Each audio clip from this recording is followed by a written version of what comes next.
Hi, my name is Chelsea, and today we are going to be reading the book All My Stripes by Shaina Rudolph and Danielle Royer. The reason why I chose this book is because it is about a little boy with autism, and there really are not very many books about kids who have autism, so I think this is a great one for kids who have autism to be able to read and to be able to relate to a character who has similarities to them.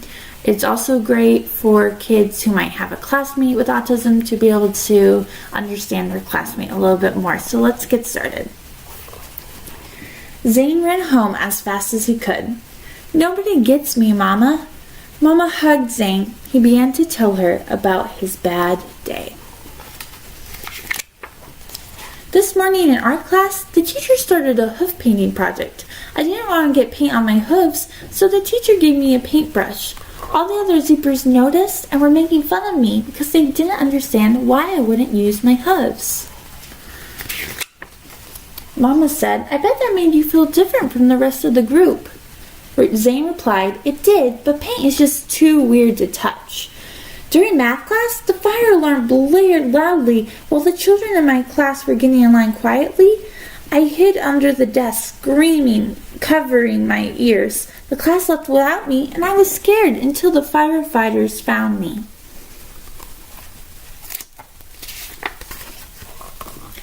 When the class came back from lunch, everyone was putting their lunch boxes in their cubbies. Some classmates were talking about a video game I play all the time, but I didn't know how to start talking to them. I started talking about all the things I knew about the game, but since I was staring at the floor, nobody knew I was talking to them. When the other kids walked away, I started talking louder. I really wanted them to hear me, but everybody was getting ready for science class. We sat down for science and were learning about the planets. Our teacher gave us each a planet to draw, but I wanted to create my own. When it came time to present, I felt different from the rest of the class again.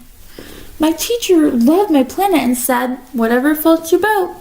I spent the rest of the afternoon looking for a boat in the classroom. Zane was crying. "How come all anyone sees is my autism stripe?" Mama carried Zane over to the mirror. "When I look at you, I see many different stripes. If one of them were missing, you wouldn't be the same. I see your pilot stripe. When we get lost in the city, you always remember the way home. Your caring stripe makes you act kindly toward others. When your classmates think it's funny to bully other kids, you come to the rescue.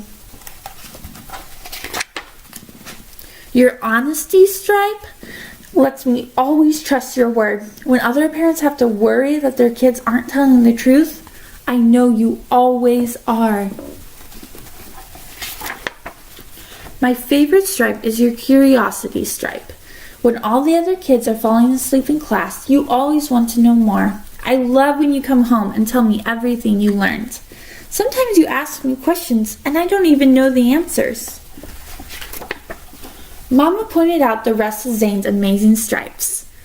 The more stripes she explained, the better Zane began to feel about himself. By the time she was finished, Zane loved himself again.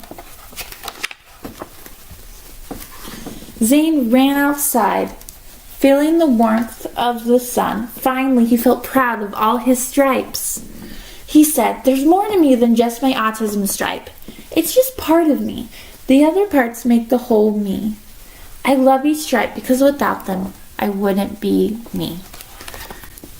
Thank you so much for reading this book with me. Now, here are a few discussion questions to get you thinking.